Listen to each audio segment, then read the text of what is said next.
So I came down and I started back at 6:30 and I just finished. It's 8 o'clock.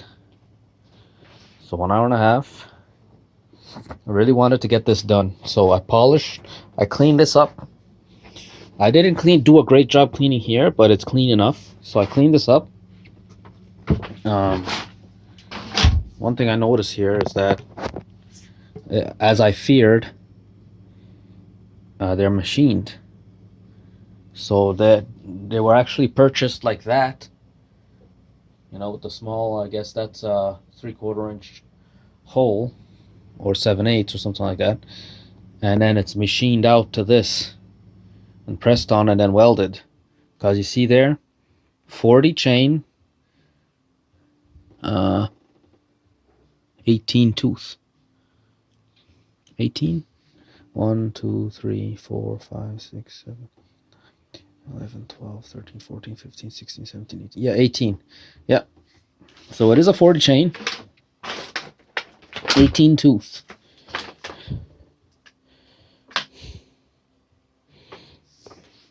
Anyway, so that's done for the most part. And then I came down and I cleaned this up a little more and I took this off. I pulled this off to check the oil. The oil looks all right. Then I went to go check the manufacturer specification for oil changes. And it turns out that this company no longer exists. It's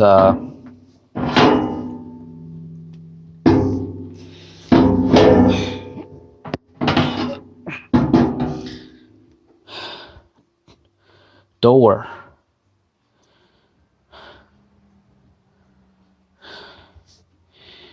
So Doer 5-to-1.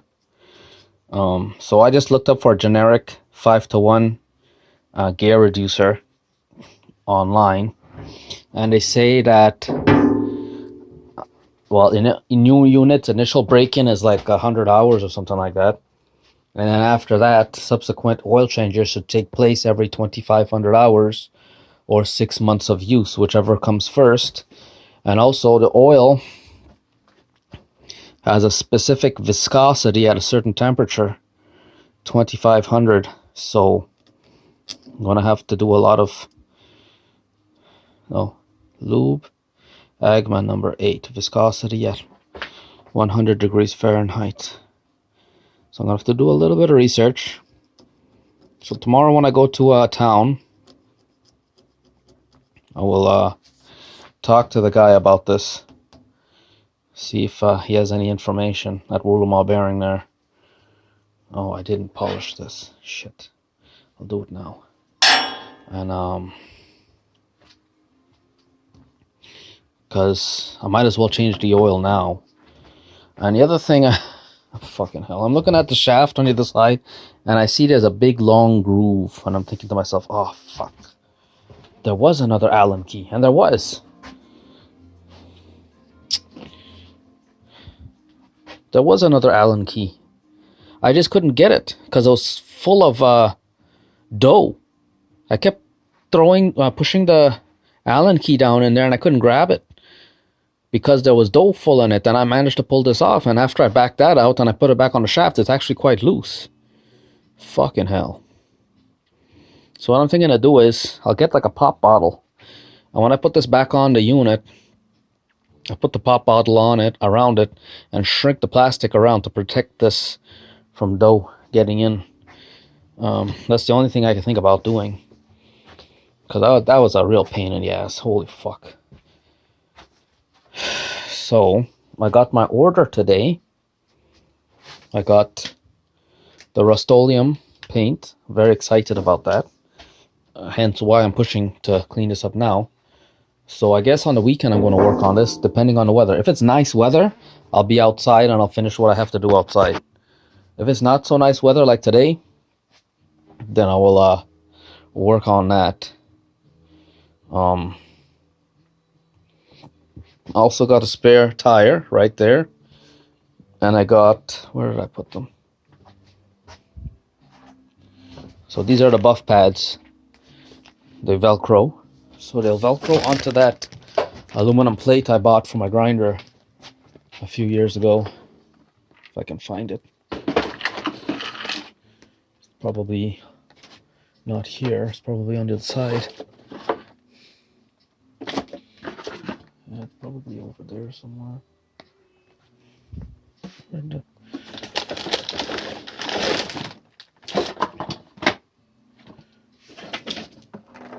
Yeah, I don't know where it is, man. Fucking pigsty. So, when I finish painting that, the next thing I'll do is work on these, I think. Polish them.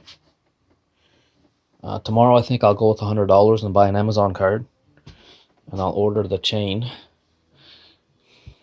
off Amazon. I'm not paying $165 for that chain, man. That's $15 and 65. So let's say 8. So that's $190 with taxes to buy the fucking chain in town. You know? That doesn't make any sense. I mean, I'd love to support those guys and give them the business, but fucking hell, man. You know? Go to the grocery store. I already spent $420 and within a week. Then I'm gonna go to Rulamall Bearing. You know, this thing I've already spent $160, another $100, $260. You know, it's funny, yeah. I thought I would just sit home right now and either start building the other structure, or just wait until the winter time and until next year before I start working on my project. And then all of a sudden, I get something like this that's gonna eat up my time, and you know, it's crazy. Fucking hell. You know what I really, really wish is that I keep it and use it to make my own restaurant sort of thing. Make my own pizzas, you know. I was thinking to myself, with my garden there, and if I raise chicken, I can have fresh produce to put on my pizza, homemade pizza in a night. If I'm selling a pizza, say an 18-inch pizza is what, $20, I guess. If in a night I can make 10 pizzas, that's $200 in a night. And I know probably make more than that. I could probably hire somebody to come and work, you know. And with this machine now, it's going to make it so much more easier for them. So what I have to teach myself is to perfect making pizza dough by hand.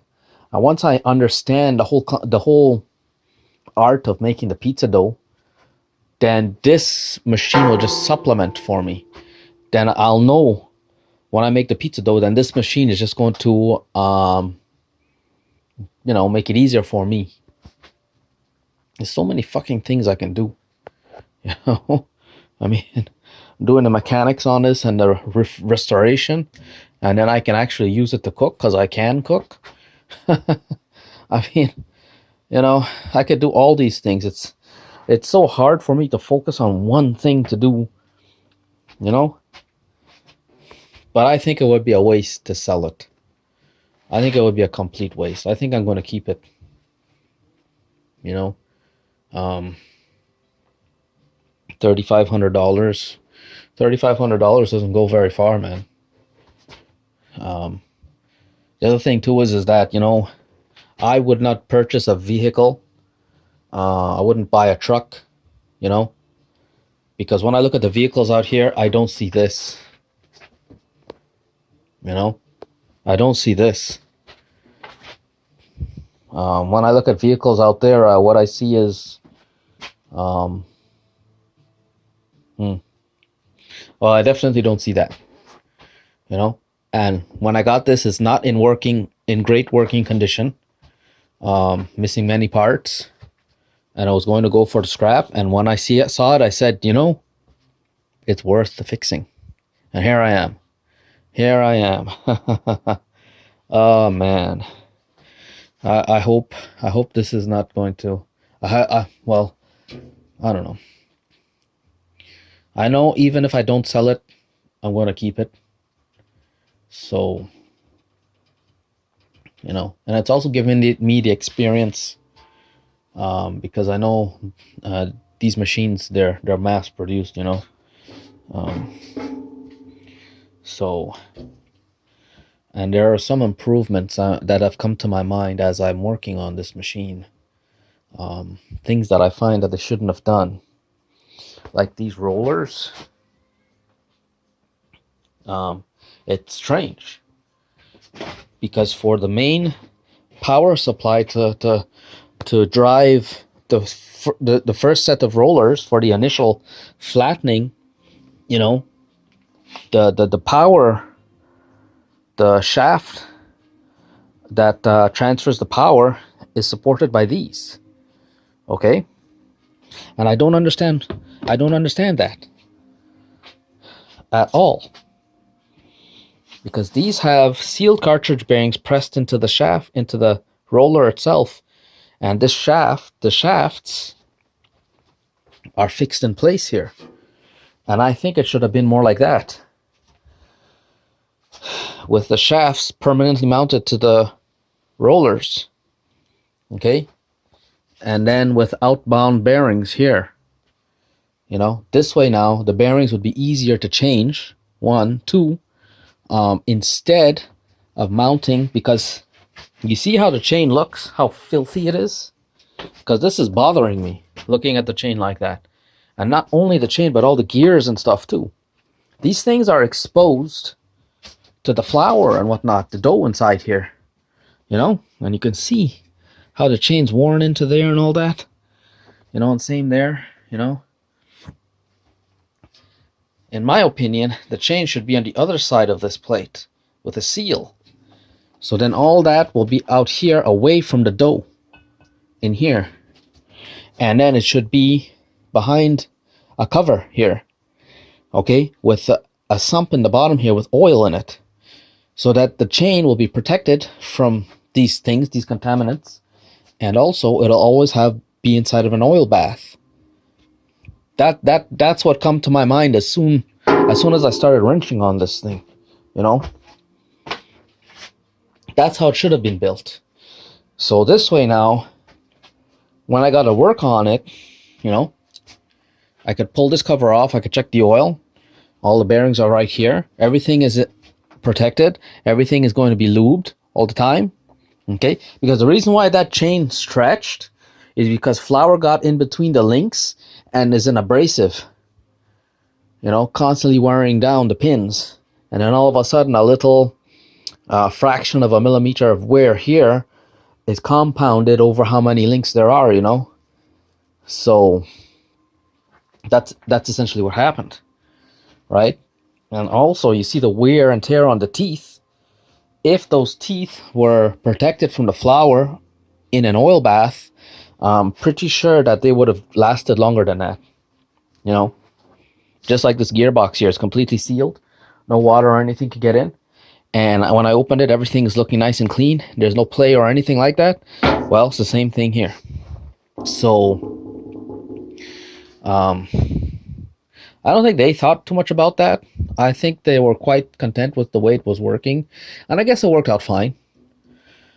So what I'm going to do is maybe I'll put it together the way it's supposed to be put together and see how it operates and see how dirty it gets. And later on, as I make money with it, if I make money with it,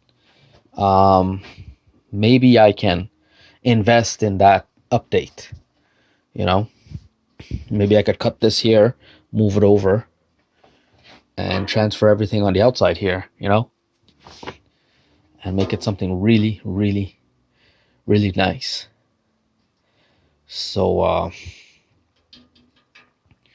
but yeah, that's what I see when I see this.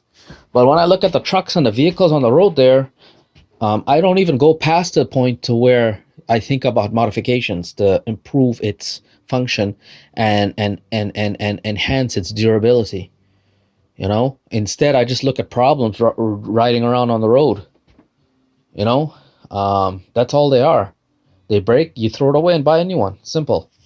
It's not like back in the 1980s or something. You buy like a Toyota Hilux, or a Land Cruiser, and everything's pretty straightforward. Freaking all the body panels are like what, 1/8 inch steel plate, 1/8, or like 3/16, 1/8, no, 3/16, 2/16, 1/32, 1/32, 3/32 of an inch or something like that. I don't know, because this here is 1/8. That's fucking thick, and something that's durable, so that when you're looking at it, you're not looking at cancer spreading all over the body in the form of rust, because the panels are so fucking thin that like a fucking 1/32 of an inch thick, So then you think about, this thing is durable, the body and the chassis is durable. Let's think about putting in a nice, not putting in, updating the engine or tuning the engine, putting in portal axles or full independent suspension all the way around, and a stronger transfer case maybe, and bigger tires, and 2 winches, one in the front, one in the back, and stuff like that, and skid plates and stuff like that, But instead, you look around all these fucking trucks out here, they're like fucking cancer. You look at them funny and they start deteriorating, Because, you look underneath this thing and you would think it's all full of rust, especially there where the gear housing was bolted. And I would flip it over now, but nothing. No rust, nothing. The only places that's kind of rusty is where it contacts whatever it's sitting on, but everything else is fine. It's in great shape under there. It's in better shape underneath than it is on top. So, anyway.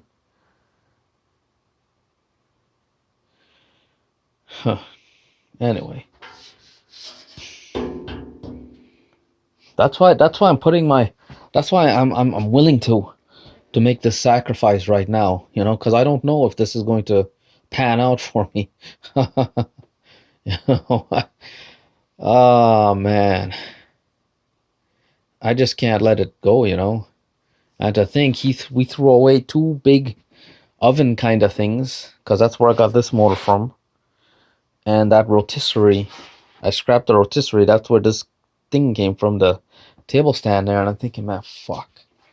But that rotisserie was operated by gas. And same with the 2 ovens. They were natural gas. Maybe it was a good thing I got rid of them.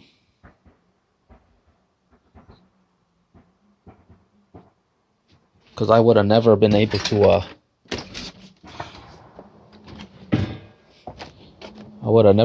to test them or anything. Oh, somebody's spinning their car. Look at the moon. Holy shit. That's crazy. Crazy.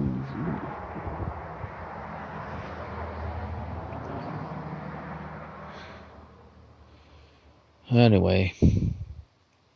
Fucking cold.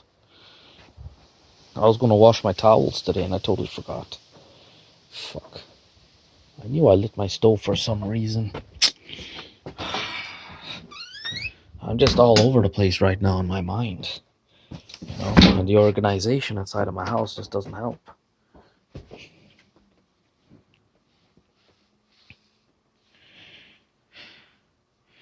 But I think I'm coming... Oh, fuck. These things are dangerous, huh? I'm coming to a conclusion of what I'm going to build. Because I'm looking here. And I was looking at timber framing. And timber framing, what they normally do is, I think it's... One post is at... Each post is 10 feet apart. And this room here is about 10 by 10. About. A little bit more. I'm thinking to myself, the first one I'm going to build is going to be 10 by 10. I'm going to make that my main structure to live in. That's going to be my start. And then I'll make another one 10 by 10 there. And that could be like a workshop maybe, let's say. And then I can make another 10 by 10 and attach it. And then another 10 by 10. And then I'll have essentially the same surface area as this house. but in a lot more stronger package. And the way I'm going to do it too is it's not going to be future planned. And what I mean is that, say if I'm going to say this is the post and I'm going to join the other one from here, you would think that you would just put one post here and sort of do it up there, you know, because you got to think there's a beam coming here and going that way, right? And then you're going to put another beam going that way. But what I'm going to do is I'm going to put another post here and you know, a complete another 10 by 10. So I'm going to carriage bolt them together like that. So my first structure is going to be bulky and kind of crazy looking, but I'm going to build it like that just because, unless I could figure out a way, because I already figured out what I'm going to do there in the corner. I'm going to, it's a 6 by 6, so I'm going to cut it down in the middle down to maybe a 4 by 4, maybe 4 by 4. 4 by 4. Okay, it's not going to be a 4 by 4. It's going to be a 4 by 3. And I'm going to do it a 4 by 3 because this one that's coming here, okay, so it's going to be 6 by 6, okay, but I'm going to cut it like this. And it's going to be a 4 by 3 slot in there, so it's going to slide onto the 4 by 3 slot that's on top there. And then this one, okay, is going to be upside down, so it's going to be 6 by 6, but it's going to be cut like this. And what I want to do is, because I'm going to cut it 4 by 3, it's going to be 3 inches wide. I want to make sure that the bottom piece has at least 1 inch sitting on the post to transfer load to the full 6 by 6 instead of a 3-inch piece like that. That's what my idea is. So then the one that's coming this way is going to be out there, but I'm going to make it narrower, so it's going to be 5 inches this way, so that it exposes 1 inch strip of the bare post. And this one, I'm not going to cut it 6 inches. I'm going to cut it 5 inches so that that strip will rest directly on the post and it'll all lock into place. That's what I'm going to do. And since that's what I'm going to do, how am I going to marry another 10-foot piece to that? I have no fucking idea. Unless I drop this beam lower and make that higher, or put this beam on top.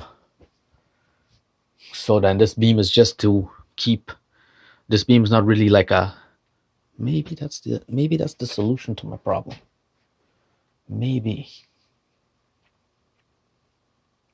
And it will work too, because this one then will be underneath. Yeah, that might be the solution to my problem. So then this way now, it saves me from buying a 6 by 6 post here.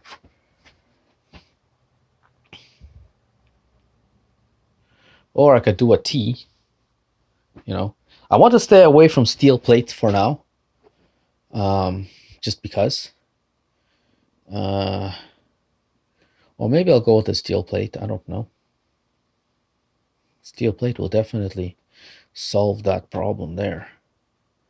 I could cut a 4x4 piece in the steel plate with a T, you know.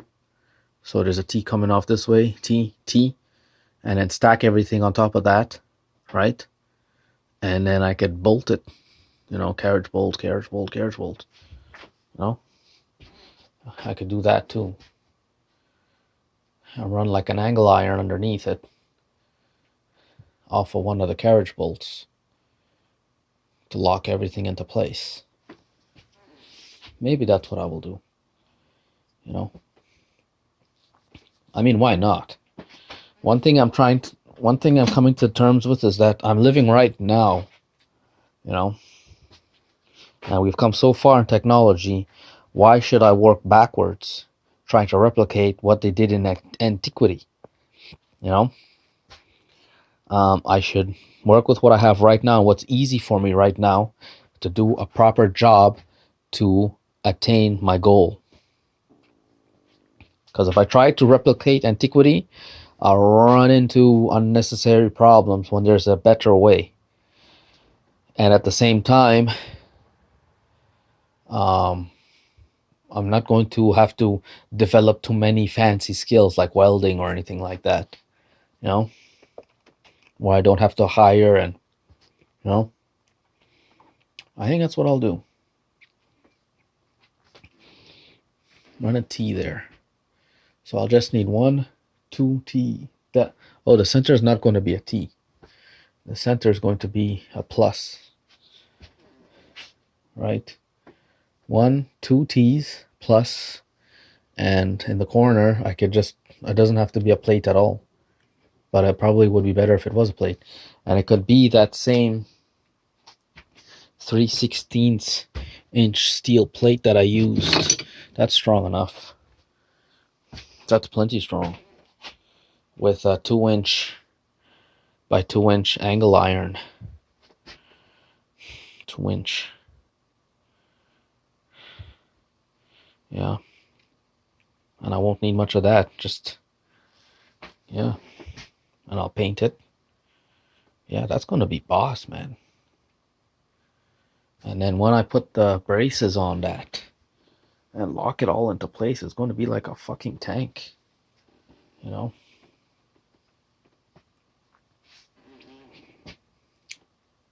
Yeah, I think that's what I'll do. So I've given it lots and lots of thought. So, but if I go with the T design, right?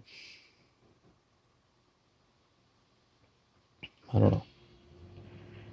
I think both of the things that I just mentioned are great ideas.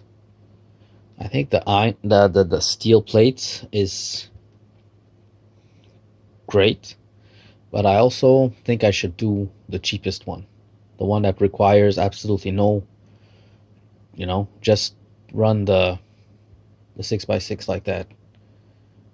Yeah, I think that's what I'll do.